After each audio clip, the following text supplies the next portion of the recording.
अरहन्ताणं नमो अरहन्ताणं नमो अरहन्ताणं। ज्योति की साधना करने वाले साधक गण, अभी अभी एक भाई ने कहा कि ध्यान करते हैं तब विचार आ जाते। विचार हमारा एक विकास है, कोई बुरी बात नहीं है विचार आना। ऐसे प्राणी हैं जिनमें विचारने की क्षमता नहीं होती, जिनमें विचार नहीं होता। विचार एक विकास की भूमिका है। ये कीड़े मकोड़े विचार नहीं कर सकते। ये पशु गाय भैंस ऊंट बैल विचार नहीं कर सकते। विचारते हैं तो बहुत थोड़ा सा विचार कर सकते हैं। अगर विचार न आना ही ध्यान हो तो कीड़े मकोड़े तो निरंतर ध्यान में है, फिर उनका तो ध्यान बराबर चल रहा है, विचार आता ही नहीं है। ये पेड़ पौधे कब विचारते हैं, और विचार भी आता है तो बहुत थोड़ा सा विचार आता, हल्का सा, विकसित विचार उनमें होता ही नहीं है। तो विचार का आना और न आना दोनों ही कोई ध्यान का लक्षण नहीं बनता। विचार न आने का मतलब ध्यान नहीं है, और विचार आने का अर्थ भी ध्यान न हो ऐसा नहीं है। विचार आने पर भी ध्यान हो सकता है, और विचार न आने पर भी ध्यान नहीं हो सकता। ध्यान का मतलब यह नहीं है कि विचार न आए। ध्यान का अर्थ है कि अपने भीतर में जो चेतना है वह चेतना जाग जाए, सक्रिय बन जाए। भीतरी चेतना की सक्रियता, उसका अर्थ है ध्यान। हमारी चेतना, आंतरिक चेतना सोई सोई सी रहती है, जागृत नहीं होती। बाहर से जागरण सा लगता है, बाहर से हम सक्रिय हैं, किंतु भीतर में इतनी गहरी मूर्छा, इतना गहरा मोह कि सच्चाई का पता ही नहीं चलता। इसीलिए कहा था कि जानामि धर्मम न च मे प्रवृत्ति, जानाम्य धर्मम न च मे निवृत्ति। मैं धर्म को जानता हूं पर उसमें मेरी प्रवृत्ति नहीं है। मैं अधर्म को जानता हूं पर उससे मेरी निवृत्ति नहीं है। यानी धर्म को जानते हुए भी धर्म नहीं कर पा रहा हूं, और अधर्म को जानते हुए भी अधर्म को नहीं छोड़ पा रहा हूं। ये अवस्था क्यों बनती है? जागरूक हो, अप्रमाद हो तो ये अवस्था नहीं बन सकती। बाहर की जागरूकता और भीतर की नींद, इस अवस्था में आदमी जीता है, तब ये अवस्था बनती है कि अच्छाई को जानते हुए भी कर नहीं पाता, और बुराई को बुराई जानते हुए भी उसे छोड़ नहीं पाता। इस अवस्था को तोड़ना यह है ध्यान का प्रयोजन, कि ध्यान के द्वारा ये मूर्छा टूटे, ये अवस्था बदले, और आदमी इस भूमिका पर आ जाए कि बुराई को छोड़ सके, बुराई को बदल सके, आदत को बदल सके, स्वभाव को बदल सके, परिवर्तन आ सके। बदलना बहुत जरूरी है, और बदले बिना काम भी नहीं चलता।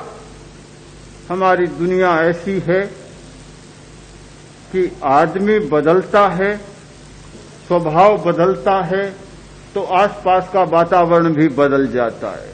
जब आदमी नहीं बदलता तो फिर जैसे को तैसा चलता है। ये नियम कि जैसे को तैसा, एक आदमी की बुरी आदत तो दूसरे आदमी भी उसके साथ बुरा व्यवहार करते हैं। यह लगभग एक सामान्य नियम सा बना हुआ है।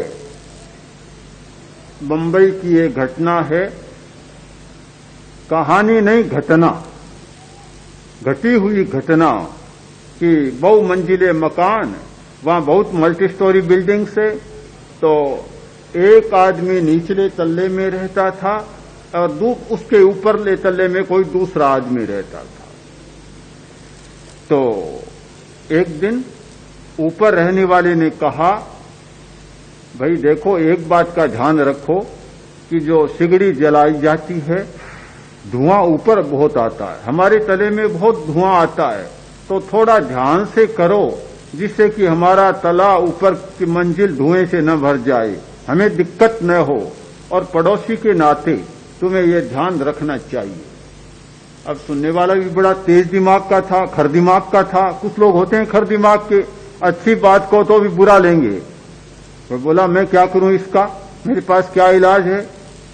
सहानुभूति से नहीं सोचा, न सहानुभूति से उत्तर दिया, बड़ी गर्मी के साथ सोचा और गर्मी के साथ ही उत्तर दिया कि मैं क्या कर सकता हूं, सिगड़ी तो जलती है, धुआं होगा, स्वाभाविक बात है, मैं इसका क्या उपाय करूं। इतने में नहीं, बात और बढ़ाते हुए तर्क को इतना सुंदर बना दिया कि क्या तुम जानते नहीं, धुएं का स्वभाव है ऊपर जाना, मैं क्या इलाज कर सकता हूं, जो प्रकृति का नियम है, धुएं का स्वभाव है, तो इसका मैं क्या इलाज कर सकता हूं, मैं नहीं जानता। बात पूरी हो गई। अब जैसे को तैसा होता है, आदमी स्वयं नहीं बदलता तो फिर सामने वाले को उसके अनुरूप बदलना पड़ता है। एक दो दिन के बाद उसने देखा कि ऊपर से कोई छेद है और गंदा पानी नीचे आ रहा, गंदा पानी नीचे आ रहा है। तो उसने शिकायत की, अरे भाई, तुम्हारा गंदा पानी नीचे आने लग गया, नीचे नहीं आना चाहिए, देखते नहीं हो नीचे हम रहते हैं, सारे हमारे कपड़े खराब हो गए, बर्तन खराब हो गए, गंदा पानी पड़ रहा है। वह बोला, मैं क्या करूं, पानी का स्वभाव नीचे जाने का है, धुएं का स्वभाव ऊपर आने का है, तो पानी का स्वभाव नीचे जाने का है, मैं क्या करूं। यह दुनिया का नियम है कि जैसे को तैसा। अगर हम सारे संसार की स्थिति का अवलोकन करें, अध्ययन करें, तो पता चलेगा कि ये बहुत सारी उलझनें, फिर चाहे पारिवारिक उलझन है, चाहे पड़ोसियों की उलझन है, चाहे और कोई उलझन है, ये उलझनें तभी बढ़ती है कि जब आदमी स्वयं बदलता नहीं, अपने आप में परिवर्तन करना नहीं चाहता, दूसरे में परिवर्तन देखना चाहता है, पर अपने आप में परिवर्तन करना नहीं चाहता। और यह दुनिया में आज तक हुआ नहीं कि स्वयं न बदले और दूसरे को बदलना चाहे, न भूतम न भविष्यति, न हुआ और न कभी होने वाला है। अगर दूसरे को बदलना है तो पहले अपने आप को बदलना होगा। ध्यान का प्रयोजन है और एक परिणाम है कि हमारी आंतरिक चेतना बदल जाती है, हमारे भाव बदल जाते हैं, हमारी वृत्तियां बदल जाती है। तो जब वृत्ति बदलती है, भाव बदलता है, तो फिर विचार आते हैं, तो आप क्यों चिंता करते हैं। ध्यान करने वाले व्यक्ति का, प्रेक्षा का अभ्यास करने वाले व्यक्ति का काम है कि विचार आए तो रोके नहीं, विचार को दृष्टा भाव से देख ले। विचार से लड़ना नहीं है, जबरदस्ती रोकना नहीं है, क्योंकि वह तो भीतर से आ रहा है, तो आ रहा है तो आप कैसे रोकेंगे।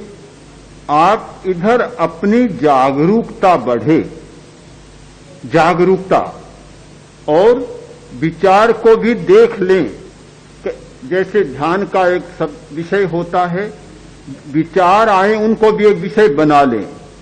और एक बहुत अच्छा प्रयोग होगा कि ध्यान करते करते जब विचार आने लगे, उस समय चालू ध्यान को छोड़कर और चित्त को मस्तिष्क पर केंद्रित करें और उन विचारों को देखना शुरू कर दें।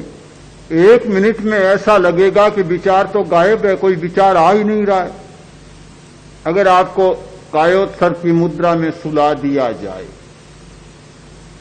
और फिर कहा जाए कि जो मन में विचार आता है उस विचार को देखो और बताओ, तो 2 मिनट के बाद आपका उत्तर होगा कि विचार कोई आ ही नहीं रहा है, मैं क्या बताऊं। विचार शांत है। जब हम विचार को देखना नहीं जानते, विचार की प्रेक्षा करना नहीं जानते, तब तो विचार आते हैं, और जब विचार की प्रेक्षा करने लग जाते हैं, तटस्थ हो जाते हैं, दृष्टा भाव से देखने लग जाते हैं, तो वे विचार भी डर कर बेचारे कहीं दूसरी जगह चले जाते। भूत के साथ लड़ो मत। आपने नियम सुना होगा कि रात को कोई आदमी जा रहा है और कोई रास्ते में भूत मिल गया,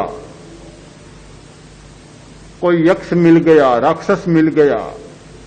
अब वह सोचता है कि इसके साथ लड़ूं, लड़ेगा तो तुम्हारी सारी शक्ति उसमें चली जाएगी, उसकी शक्ति बढ़ जाएगी और तुम शांत खड़े हो जाओ, बिल्कुल शांत कायोत्सर्ग की मुद्रा में, कुछ भी नहीं होगा, उसकी शक्ति टूट जाएगी। तो भूत की शक्ति को तोड़ने का उपाय है कायोत्सर्ग, शांत खड़ा होना, लड़ने की बात को छोड़ देना। लड़ने का मतलब है उसकी शक्ति को दुगुना बढ़ा देना, और शांत कायोत्सर्ग की मुद्रा में खड़े होने का अर्थ है कि उसकी शक्ति को समाप्त कर देना। विचार भी तो एक भूत से कम है क्या? भूत तो कभी मिलता नहीं, पर यह भूत तो हर आदमी को रोज मिलता है, दिन में भी मिलता है, रात को भी मिलता है, सोते भी मिलता है, जागते भी मिलता है, सोते भी मिलता है। न जाने कितने विचार और कितने सपने नींद में आते हैं। तो इस भूत से लड़ना बंद करो, इसे देखना शुरू करो, दृष्टा भाव से, तटस्थ भाव से, और अपनी जागरूकता को बढ़ाओ। ध्यान का मूल उद्देश्य है अप्रमाद का विकास। जितना जितना अप्रमाद बढ़ेगा उतना उतना ही जीवन में ध्यान उतरेगा। जितना प्रमाद उतना अध्यान, जितना अप्रमाद उतना ध्यान। एक भाषा में कहा जाए तो ध्यान और अप्रमाद कोई 2 बात नहीं है। जो आदमी अप्रमत्त अवस्था में है वह ध्यान में है, ध्यान में होगा तो अप्रमाद में होगा, और अप्रमाद में होगा तो वह ध्यान में होगा। एक ही बात को कहने के 2 प्रकार और 2 भाषाएं हैं, इनमें तात्पर्य में कोई अंतर दिखाई नहीं देता।